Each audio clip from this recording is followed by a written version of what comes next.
you very much, everybody. We're with the president of Ukraine, and he's made me more famous, and I've made him more famous.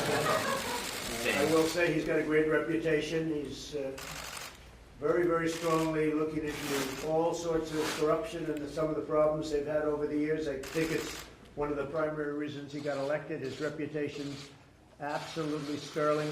It's a great pleasure to me to be here, and it's better to be on TV than by phone. Yeah. I think.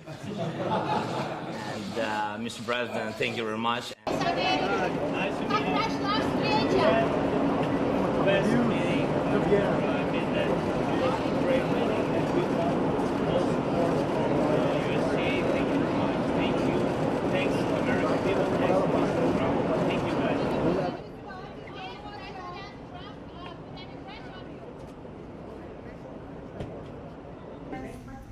Press, thank you. Press, thank you very much. Thank you, press. Thank you very much, press.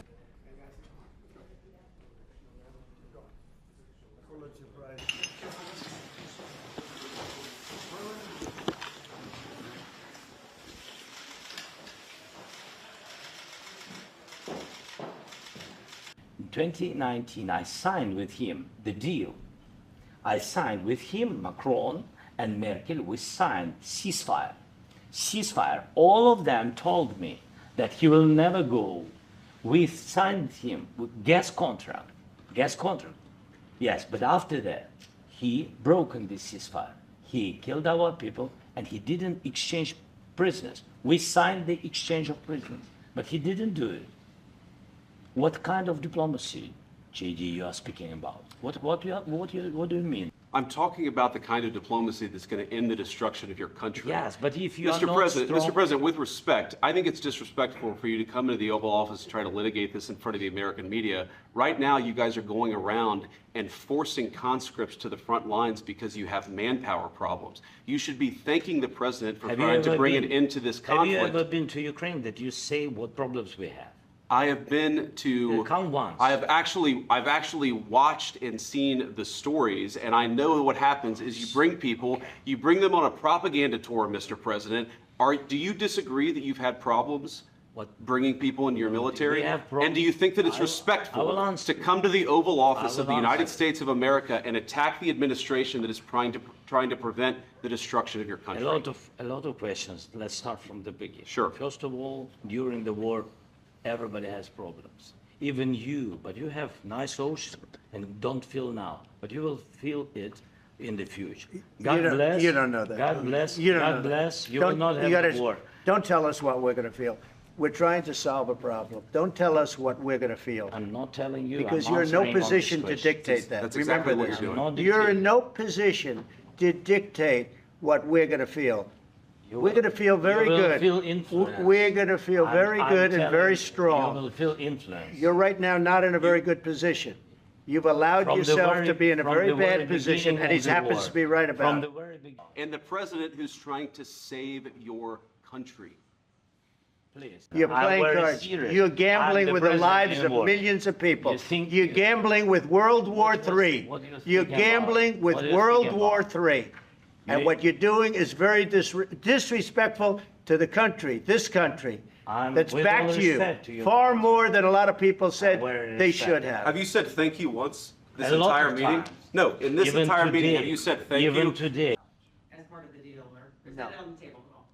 No. Mr. President, We don't need that. Mr. President, I just wanted to ask. We are staying in our country, staying strong. From the very beginning of the war, we've been alone, and we are thankful. I said thanks. You haven't been alone. Cabinet, you haven't been alone. We gave you, through this stupid president, $350 billion.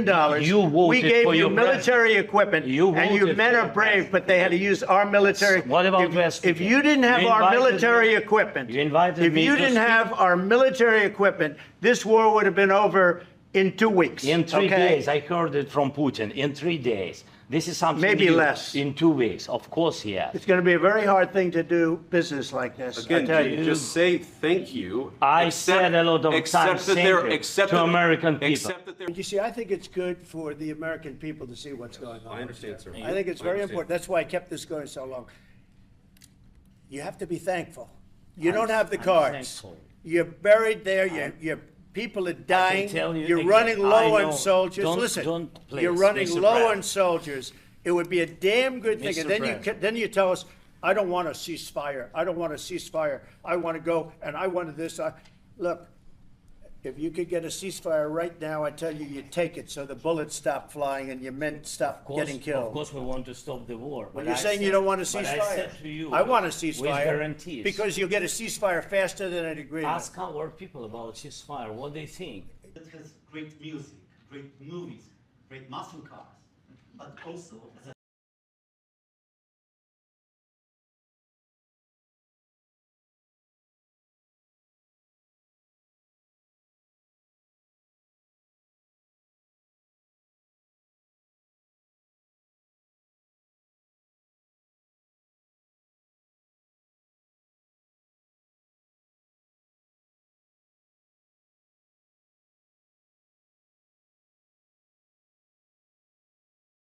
Thank you very much, everybody. We appreciate it, and we've had an interesting day. Well, the biggest progress is that the Russian economy is terrible right now. It's, as you know, it's crashing, and that, frankly, Ukraine is doing a very good job of stopping this very large army.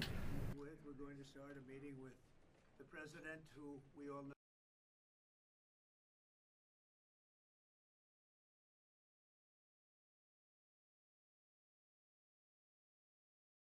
And I think this is the momentum to finish Russia's war against Ukraine. I think that. I think that President Putin wants to end the war, or I wouldn't be talking this way. I think he wants to end the war. I spoke to him yesterday for 2.5 hours. We went through a lot of details. He wants to get it ended. I think that President Zelensky wants to get it ended. Now we have to get it done. First of all, I think we need to sit and speak. The second point, we need ceasefire. Even now, you see in the Middle East, it's very difficult to hold ceasefire. Everywhere, in every war, it's very difficult. We want peace. Putin doesn't want. That's why we need pressure on him. We will speak with President today what we need. We understand what we need to push Putin to negotiation table. And as I said previously, so we are ready to speak in any kind of format, bilateral, trilateral, doesn't matter. Matter just peace. He was great, great guy. In my opinion, they should stop the war immediately.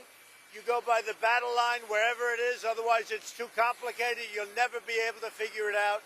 You stop at the battle line, and both sides should go home, go to their families, stop the killing, and that should be it. Stop right now at the battle line. I told that to President Zelensky.